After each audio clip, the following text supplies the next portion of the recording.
He says his daughter was only able to escape from the vehicle after her attacker passed out. In fact, that is where police found him. Well, Joe, this 83-page suit contains some pretty shocking allegations that nobody seems to want to talk about, from the plaintiffs and their attorney in Memphis, Tennessee, to Kavner. Police say the absolute safest thing you can do when you're the victim of a hit and run is to take a picture of the car. Helmets today are made sturdier than ever before, meant to withstand a pretty good hit and jarring. The university isn't so concerned with how it feels to get hit with a Nerf gun because it's about equivalent to getting hit with a ball of socks. Well, believe it or not, this is actually where Katie Ratliff and her boyfriend Rodney Penny rode out the storm. They crawled down into this culvert, curled up together. You see this tag? I use it when I'm running. It has my personal information on it. Well, in the 1980s, 2 U.S. senators started a program for people with Alzheimer's that's similar. They admit there are some adult themes and even some persistent violence, but certainly no nudity, nothing sexually oriented, and no bad language. And this is a confession. I will kill him, and I'll turn myself in. Powerful words from the man who says his brother was brutally murdered tonight.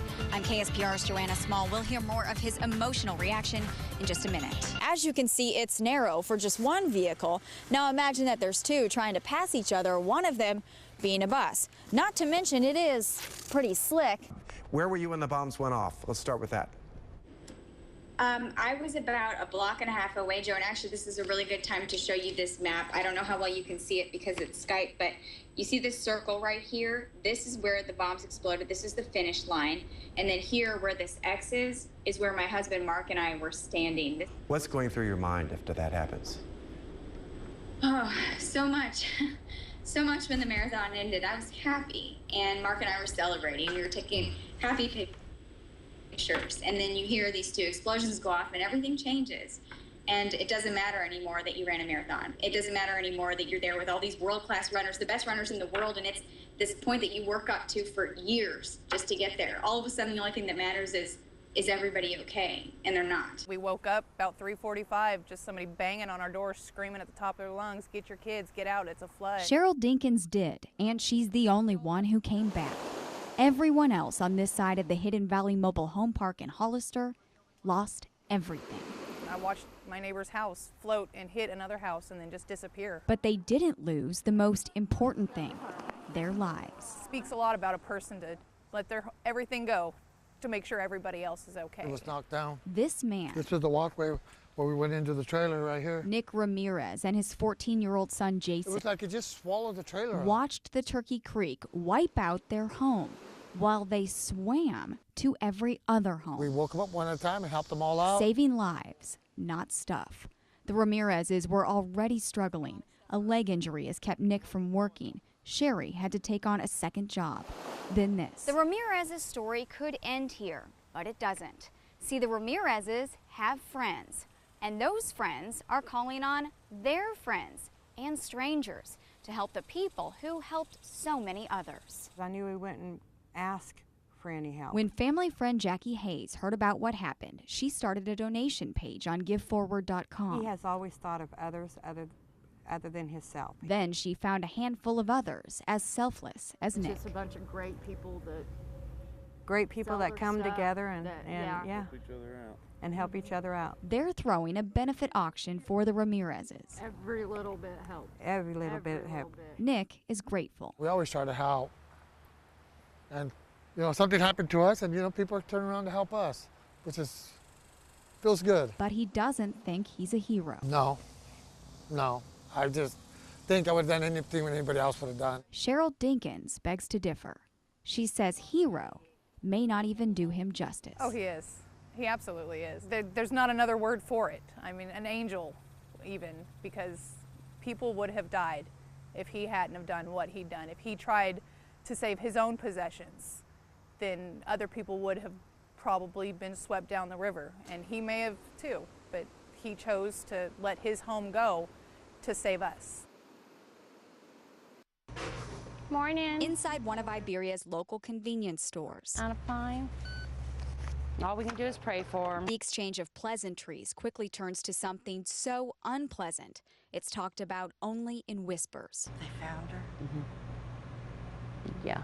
Debbie Connor has lived in Iberia nearly all her life. It's a hometown. I mean, everybody knows everybody. Practically everybody passes through the store she manages. Pretty much. If I don't know them, I know them by face. She knew Michaela and her family too, which is why what happened is so hard to talk about. We're just devastated. We don't know what to say. We don't know what to do. Michaela lived in this house with at least 10 other relatives, from brothers, sisters, and cousins to her step-grandparents, stepfather, and the step-uncle who told police he killed her.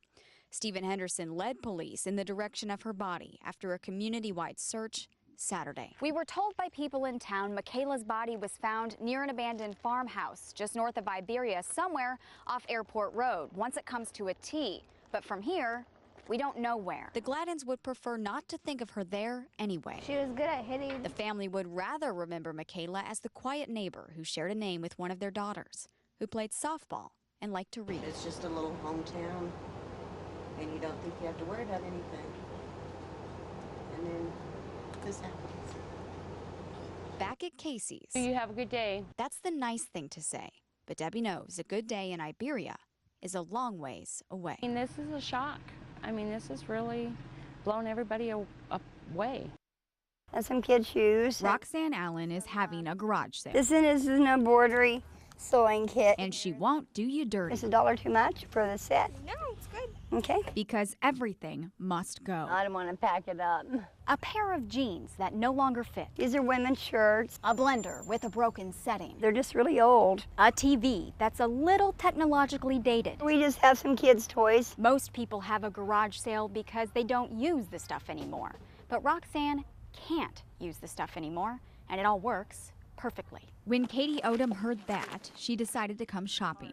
She doesn't really need anything. No, but she does. So she bought a painting and a purse and some children's toys. $3 too much for the picture? No, not at all. Is $1 too much for the purse? No. The total is less than $10. Katie hands Roxanne $2.20. Just keep that. Oh, you guys need it more than I do. Oh boy. I really can't accept this gracefully. Please. Well, thank you. It makes me feel better. Roxanne is dying of cancer. Everything she owns is on this concrete slab. She's selling off her life to pay for her death. I got my eulogies done. I got my urns picked out. I got my guest list done. I got the food done. Roxanne says she doesn't want to burden the people she leaves behind. Her other half. She won't let anybody do something for her that she can do for herself, and this is part of that character that she has. She's not going to leave a bunch of loose ends that someone else has to come up and tie. Her mother. I guess in a way I have been in denial, and all of a sudden it's hit me. But for Roxanne, it's closure. Unimaginably painful closure. It just means it's going to happen that much sooner. And that much more peacefully. Amen. See, Roxanne Allen is having a garage sale. But this is just stuff. The sale itself, that's her legacy. Most people don't think about others during that time. I just take it one day at a time. One day at a time.